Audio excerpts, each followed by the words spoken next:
Well, I actually answered that question um, a while back, and I believe the video is still on YouTube. I think, or it may not be. I don't know seriously. But okay,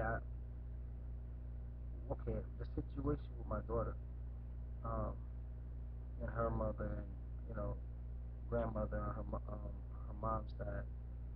Um, this how I knew that they was basically gonna rob me for my daughter, and like it's basically murder and robbery.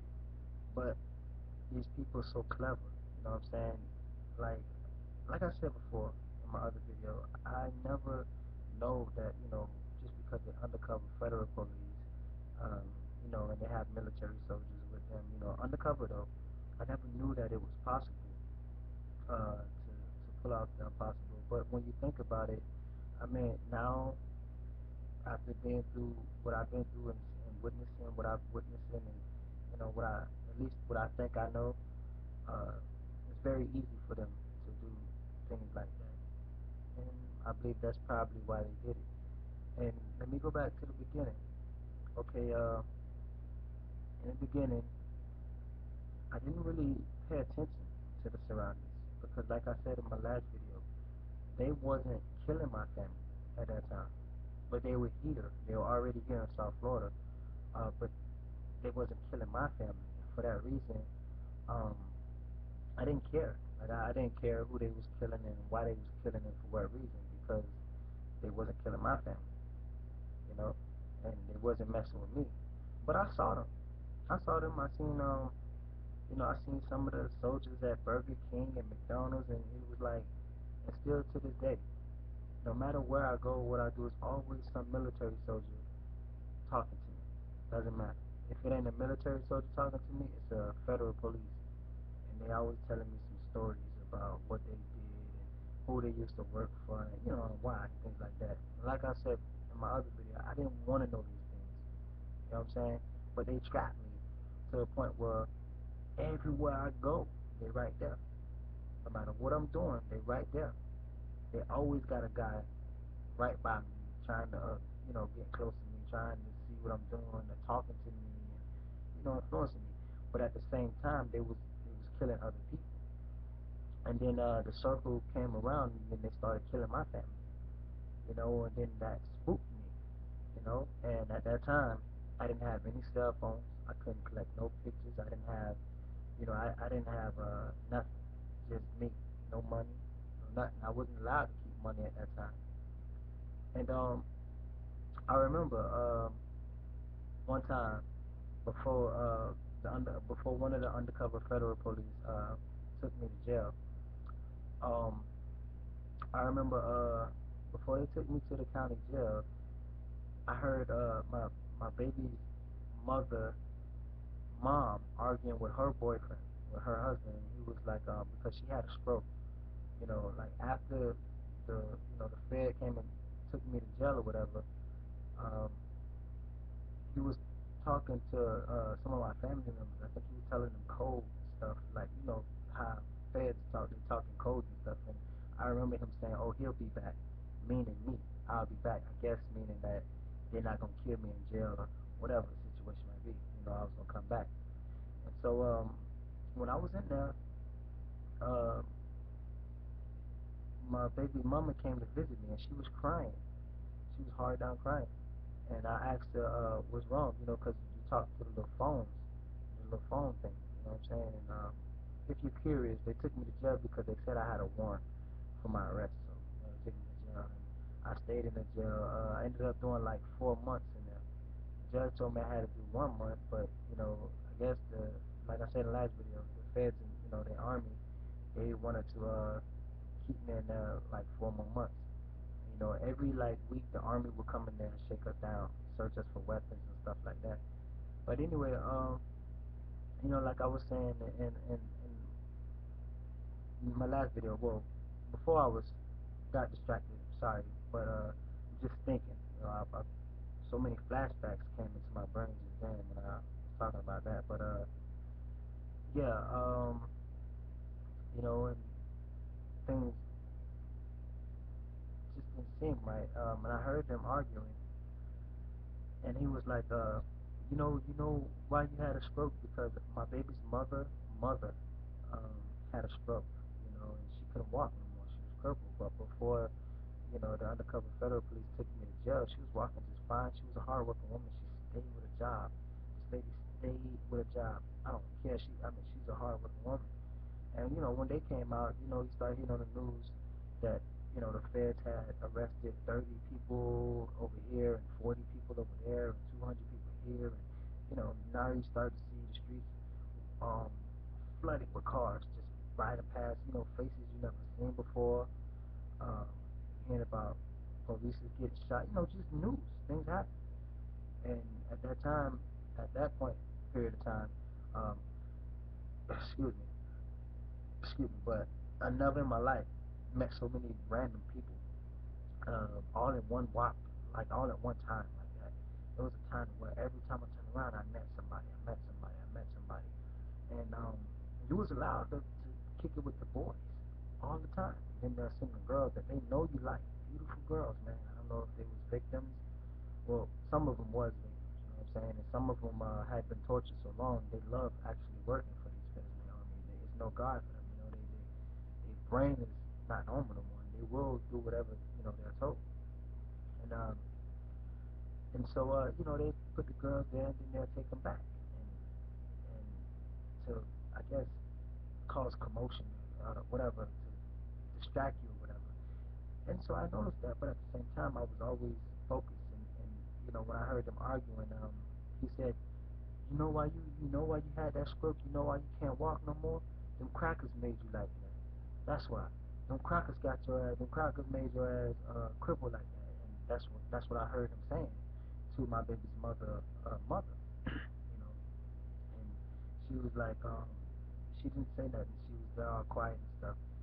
I knew he wasn't lying because at this time, I mean, like I said, the feds they came out, but they wasn't following me.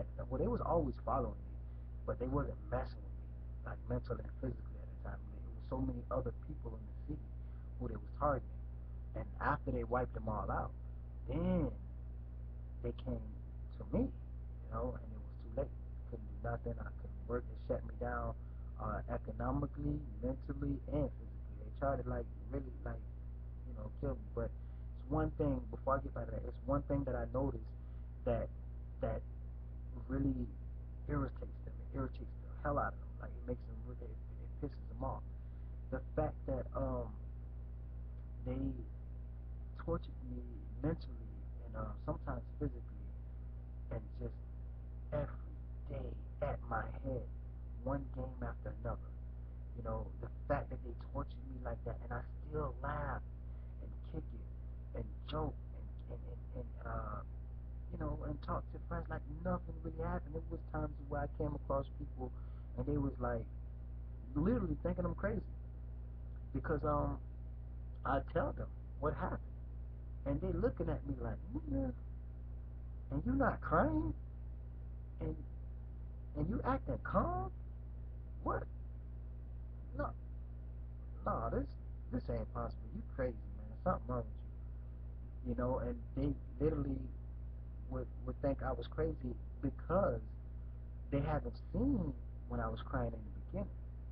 You know, they don't know that when these people first came out, I was really scared. I didn't know what to do. I was crying. I was panicking. I was really, I knew it. And my family thought I was tripping. They was laughing at me. But then, tables turned. When they scared my family, they knew I wasn't lying. But then again, it would never be the same because they would be tortured on a maximum level to the point where they just starstruck. They not starstruck. I mean, they just life struck. I guess it's hard for me to say, but I don't know for the viewers out there. You know, I know this might not seem right, but when you've been tortured, I don't know if y'all ever been tortured, but I've been tortured by them 12 years now. When you've been tortured so long, for people, at first you be scared. You be scared for your life. Let me say this: you be really scared, but every day. It's 24 hours in a day. 7 days a week. You know, 30 days in a month, and they there at your head every day, Monday through Friday. It's cars parked outside your house. You go outside the house, there's people walking past you, fake like they're walking dogs or whatever, following you in the store, man, breathing, seeing how much you spend, where you get your money from, and it's irritating because in my mind, no one, not even laws, should be able to follow you like that because it's personal things you're doing in your life that they actually taking notes. You going to the bank, withdrawing money, they right there. They seeing you punching in your bank cards. They might not do nothing, but still, the fact that they not respecting your damn privacy, but that's enough to run you crazy. But like I said in my last video, if you're a person who don't know, then you don't know. You know what I'm saying? Then it's okay, I guess, because you're dumb. You don't know these things. But when you're smart enough to see them, and they know that, they should at least have the decency to back off you, man, and leave you the hell alone. But nah, they keep right on, bro. And now when I see the news, and I hear about a man strangled his wife, a man murdered his wife, I think about what they did to my family. They literally made my family go to war. I swear to God, I kid you not. They tortured my family so bad and had some of them so scary for their life, they was willing to kill other family members to stay alive. And I would hear the feds and the military say, y'all two gotta kill each other. Seriously, not me, but they would tell like two other people in my family that they have to kill each other.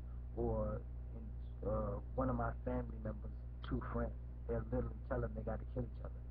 Now the moral is sometimes they really kill each other, or they might not really like kill each other like that in front of everybody. They got smart ways of doing it, and somehow they play this game to where like somebody will put a curse on you, a so-called curse, and when or if you get sick, excuse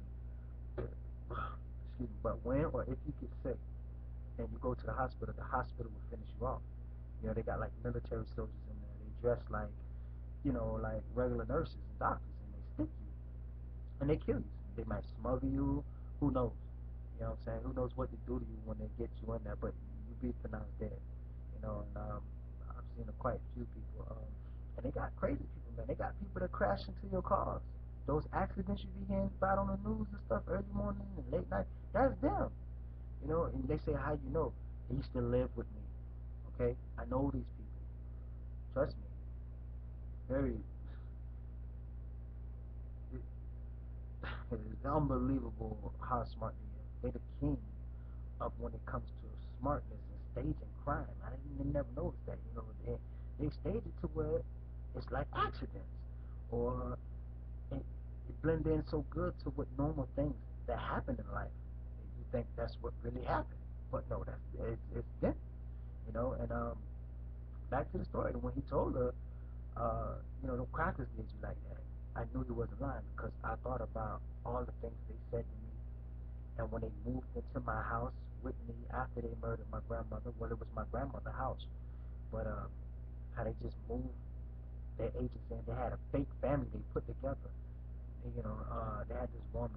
She supposedly had 5 kids. Those are her kids. None of them looked like her ass. And trust me, they wasn't her kids. You know what I'm saying? They were just maybe some kids who come, maybe kids who family they already murdered. You see, when some of them on a higher level, they take you through a phase of killing your family. You know what I'm saying? And when you're on a higher phase, that means basically all your family dead, and it's just you, and they done kidnapped you. And now you know not to play with them because you know what they did to your family. So you stuck working for the undercover federal police and military soldiers because you don't have nowhere to go. You never been outside the country. The country won't take you if you ain't got a passport. And even if you do got a passport, they might send your ass back because the feds and the army just call them and say one thing, and and they send you back, and so you stuck, and they know that. And no matter where you go in the U.S., they got people that'll swarm you like fucking bees, but you don't know it. And so you find yourself being scared. And these girls, they basically knew that. And then my baby mother, she was, the victim too, because I remember when I got out of jail, um, like I said, the judge told me 1 month. right? When the Fed took me to jail, the judge told me I had to do 1 month in this program thing or whatever, and then I had I had like 1 day left. Then they called me back and they said, "Oh, you crazy or whatever," and and and they kicked me out of the program, so-called whatever the program was, and hold me in there for like 4 months, like mentally torturing me, pissing and shitting in my drinking water, just trying to make me go nuts, and it worked because I did go nuts, I did go crazy, but I learned to channel it all in, I maybe did first, but anyway, when I got out, I noticed how if you listen, right, they create this thing called voices. I'm gonna tell you how they do it. You may hear the voices, and they make you think that you're mentally retarded or you're just crazy because you say voices. But nah, you're not crazy. It's dead on, and I'm here to tell you this might be the realest thing you ever would hear. Just pay attention. They get these walkie-talkies, right, and they all get on the same channel. Get like a couple of thousands of them, and they all get on the same channel, and they spread out in that city, and they just talk through them, and they create voices. You can actually hear the conversation from inside your house, no matter where you at. If you in South Florida, like 5,000 people get walkie-talkies, and they all get on the same channel. It creates voices. You know what I'm saying? You can hear them in a car. You can hear them. It's amazing. It's like taking a cup, putting a string through it, giving it to your friend, and he go on the other side. He talks through the little string, and you actually hear him. It's the same thing.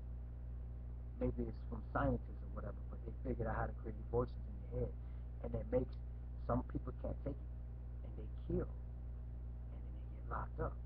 But they thought that they was killing, for these feds and their military soldiers.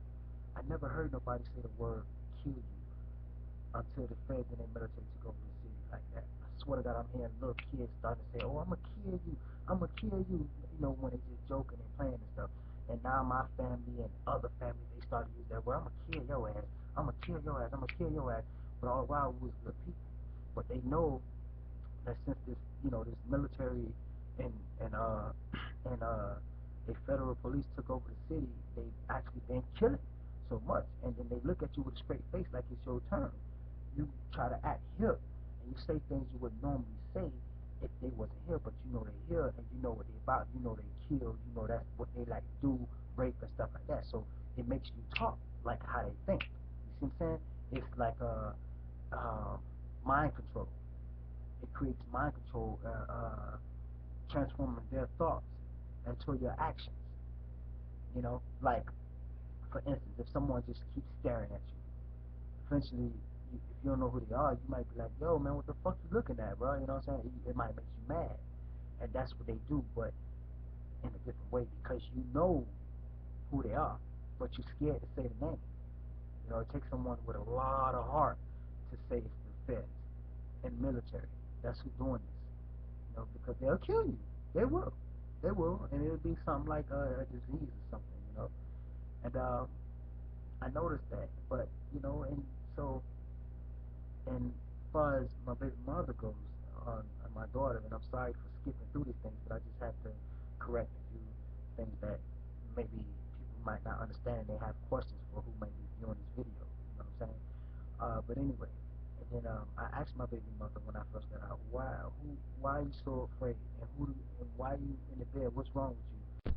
And I remember her getting scared, and she was crying, and she said, I can't. I said, what you mean you can't? What? Hold up, Maya, what the fuck you talking about? You can't. What you can't do? What is it? She said, oh, I promise, I promise, I swear to God on my baby that I wouldn't say nothing. Then I just was like, what the fuck? You promise? Wait, hold on. Now I'm thinking it's regular like niggas, like dudes, like who maybe I can go whoop their ass or some shit. I'm thinking, what the fuck? You swear on our child, and she wasn't nothing but 4 5 months. Are you fucking serious? Who in the fuck is you swearing to? And I was really mad. I was mad. I was like, man, you gonna show me these motherfuckers that we finna get to the bottom of this. You saying that you swear on my daughter, man? What? man, where these niggas at, man? And then that's sorry, for the viewers that may be viewing this, but that was going through my brain at the time. That was before I learned how to channel myself and humble myself, and I was really ready to fight, and that's all that was on my mind. I just wanted to find out who it was, um, so I can so I can put my hands on him. Really, I wanted to punch him in the face hard, you know, till I see blood. But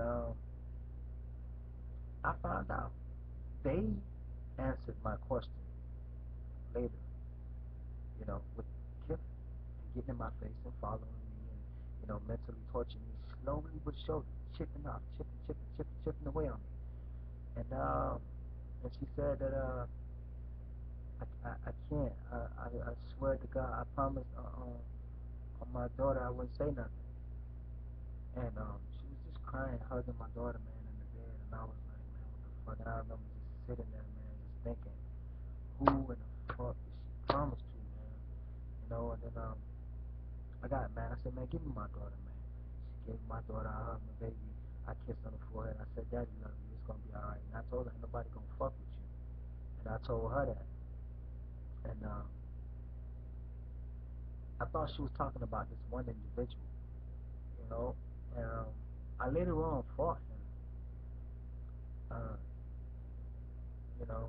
And I felt sorry for the way I knocked him out when we got into that fight. But he threatened to kill me, and I just didn't think, and I just punched him, and he fell out and things like that. And we, got into it, and then he saw me after we fought. He was like, "Oh, I want to kill you" or whatever, and I was like, "Whatever, man." You know what I'm saying? You need to fix your eyes. You're talking about you gonna kill me, whatever. But we became back cool and things like that. But I thought that's who she was talking about because he had just came there and he had been staying there, in the house too. But then, I later on found out that she must have made that promise to undercover federal police and military soldiers, and I never know now because she did. And it was the ultimate plan. I knew they was there from day one, the whole time. They knew I knew it was them. They were following me. I had been at that time in the beginning. I was calling police stations, right?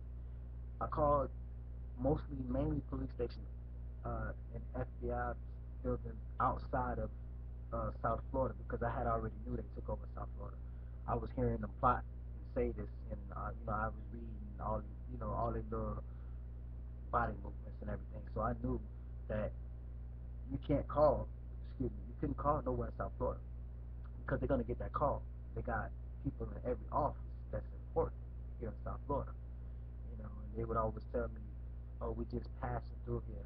Oh, we ain't gonna be here for long. We just passing through here. We killed thousands of people. The police looking for us too, and this and that."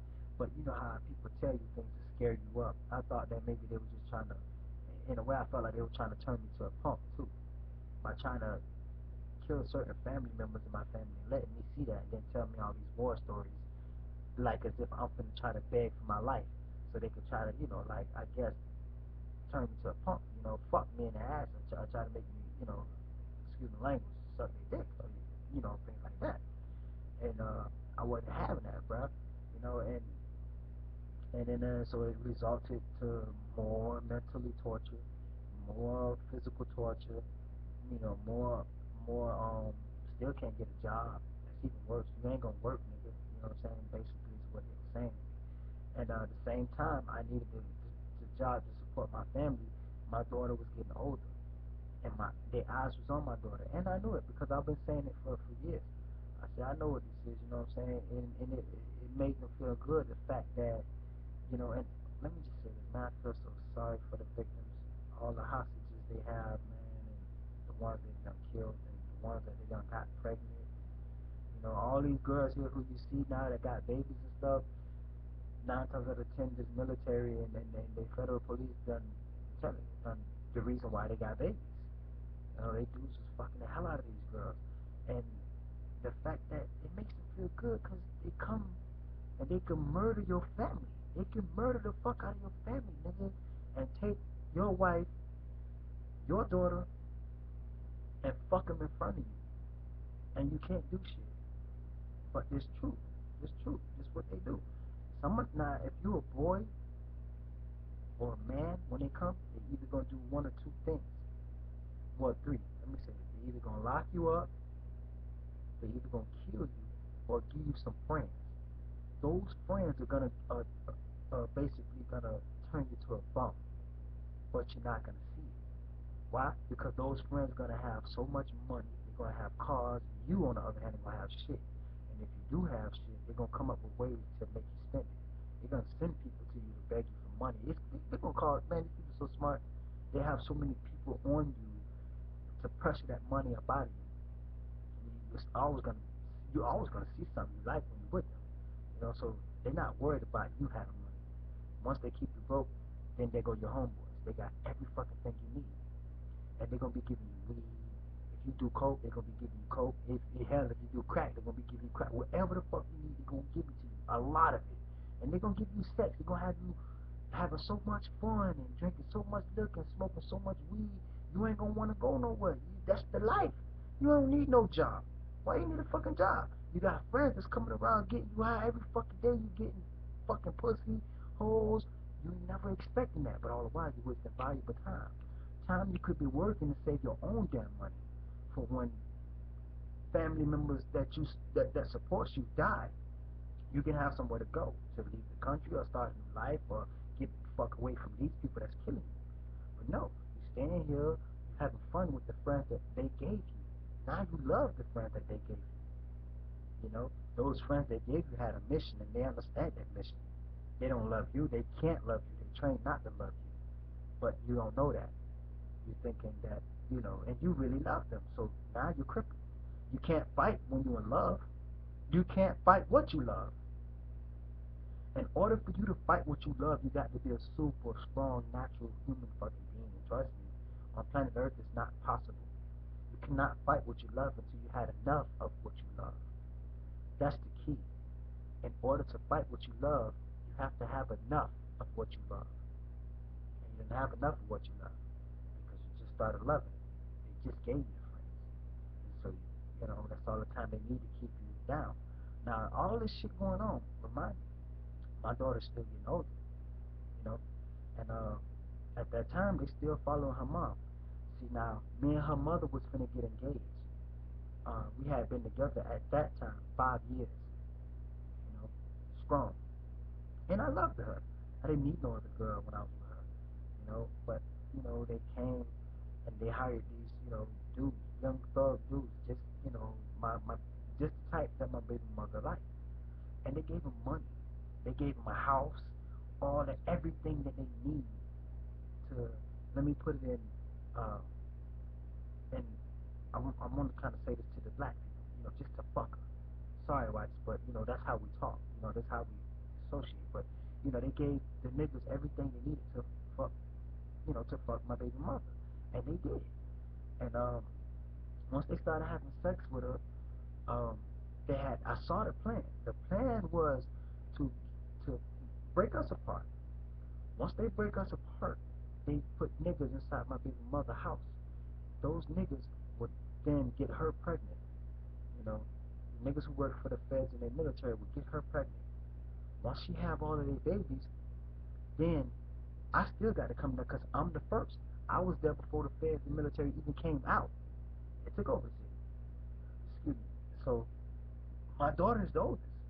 Now they want to give my baby mother more babies, so their guys can get access to her like me.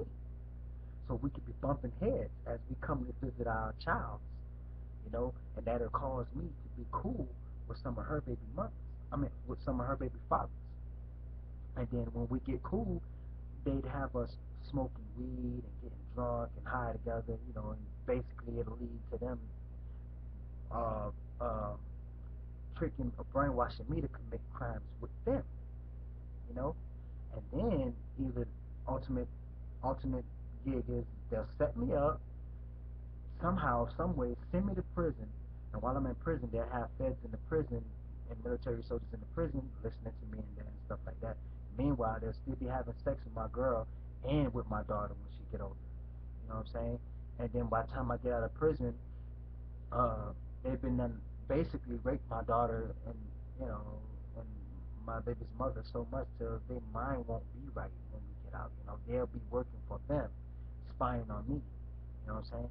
And so when they see that I saw that, and that even though I loved my daughter so much with all my heart, and I still do, that it wasn't working because they was trying to use my daughter to pull me in to be cool with their guys. When they see that it wasn't working, then they want to, I guess, they plan B, which is kill my baby mom. Yeah, they killed her. But let me just say this for the record. That was her fault that they killed her because unless unless when she made that promise, when she told me she promised and she swore it on our daughter's life, that's maybe when they took in the room and interrogated her, threatened to kill her. Like, bitch, I swear to God, ho, we gonna kill your ass, bitch. I don't give a fuck. You know what I'm saying? Whatever they said to her, to be like, okay, okay, I swear to God, I ain't gonna say nothing. She begged for her life. Then, if that's the case, then they kidnapped her, tortured her, uh, raped her, and then murdered her. You know what I'm saying? So, but the reason why I think it's her fault, if they didn't do that, if they didn't, take her and was like, bitch, I swear to God, if you tell anybody, we'll fucking kill you. You see what we did to your mother. You know what I'm saying? Because they had killed her mom too. And so she knew that they was real. And matter of fact, they killed her mom right after her husband was like, them crackers did that to your ass. Don't get mad at me. Them crackers the reason why you crippled.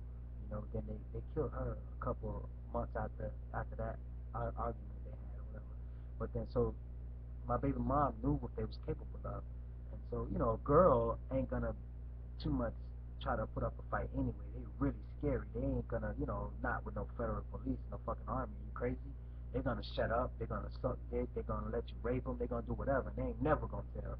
I don't care who say what. They'll never tell. Trust me, them girls ain't never gonna tell on that army orders. They ain't got the heart to do that shit. And they never will have the heart. No girl will ever have the heart to come forward. Hell, a lot of these niggas ain't gonna have the heart to come forward and tell you what they've been through and do it. You think they gonna tell? Hell nah. They either loving the deal that the Fed's giving them, or they scared that they gonna get their ass killed. And that's real. So forgive me for cursing y'all, but like I said, I just want to talk to them. This is how us blacks people talk to each other. So we communicate better like that. And I feel like I'm being fake when I try to talk properly.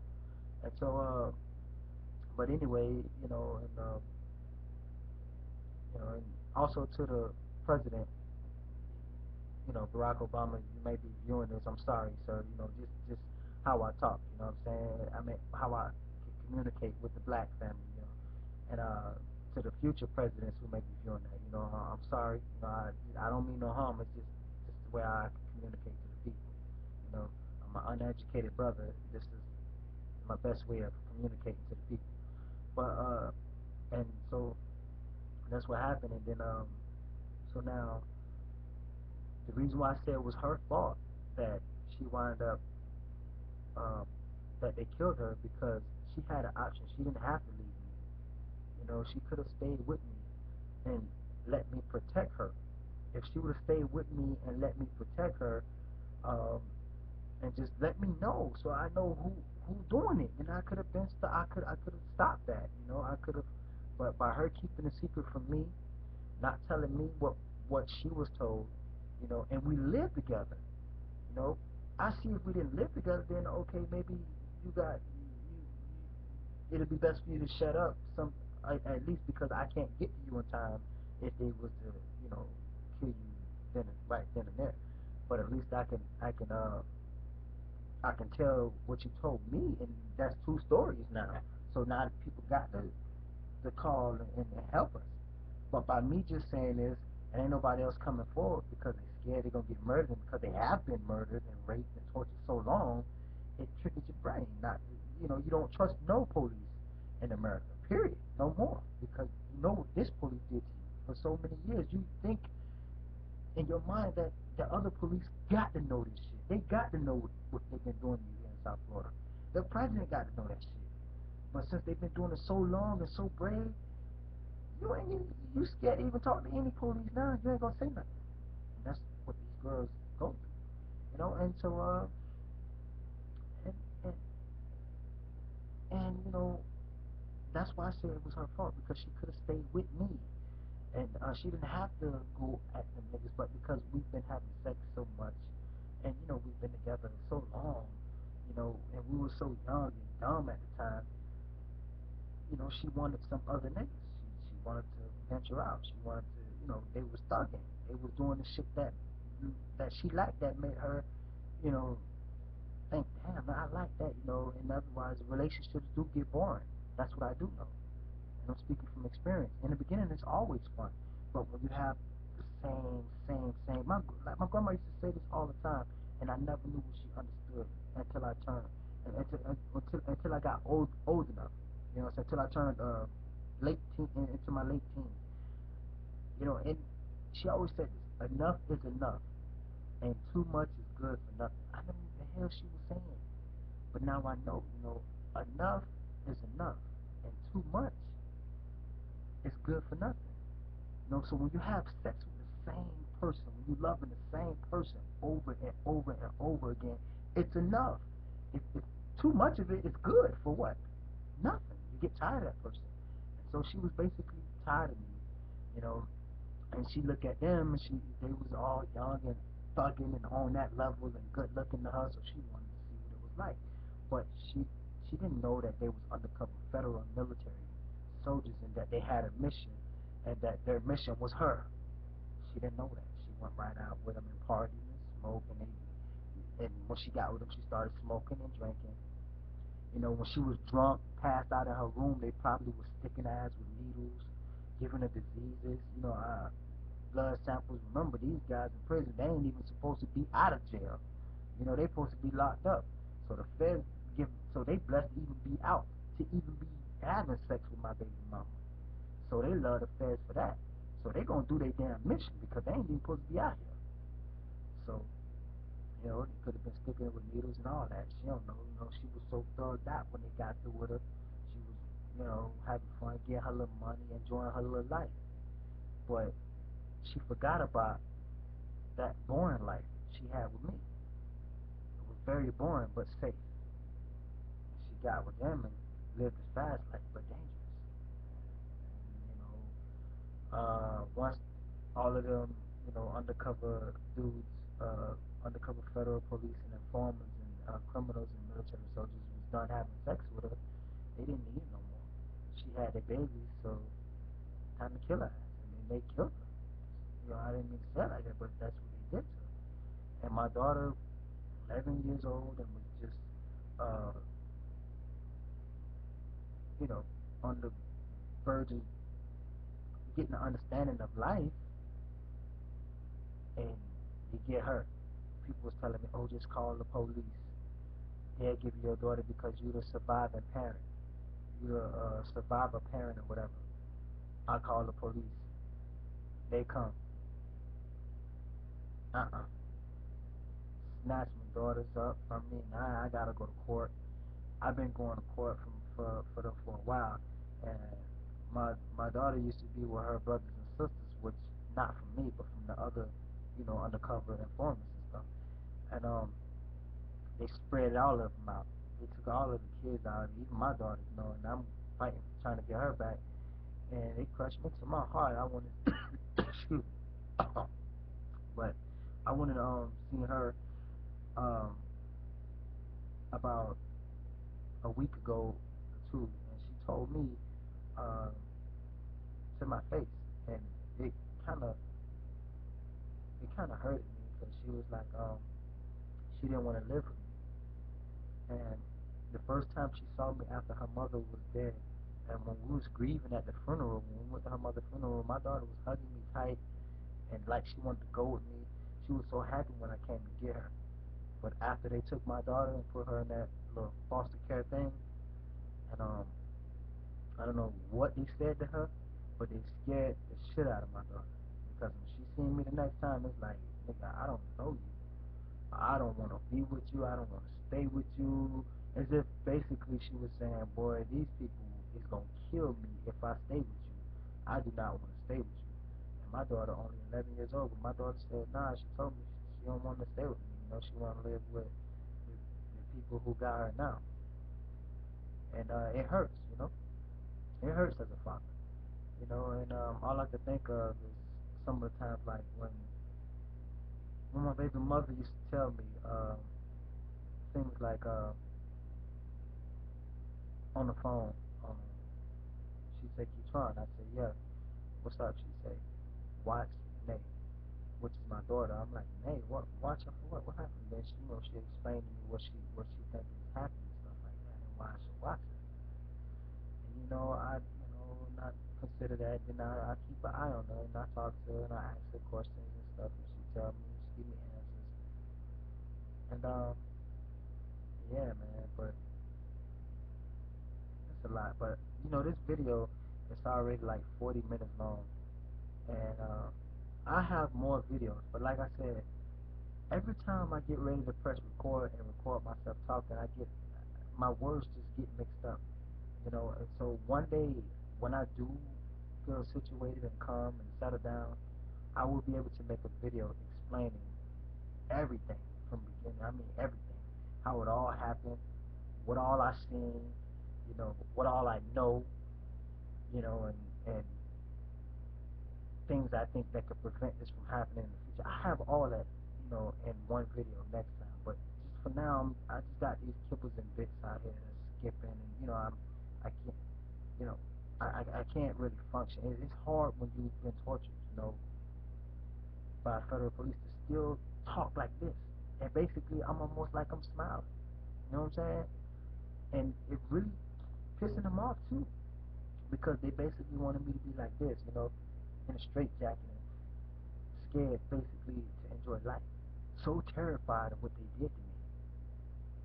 You know, in their mind, they thinking, damn, they got to be thinking that me, Ketron, is a hellified dude because they know they murdered my family, my baby mother, raped her, raped my family, murdered them, murdered her, tortured me mentally for so many years and just picking on me, and I still smile after all the bullshit, man. Seriously, still smile. If you ride past me in a car, you might see me with my little cousins, and you may see me playing basketball or football like nothing ever happened to me.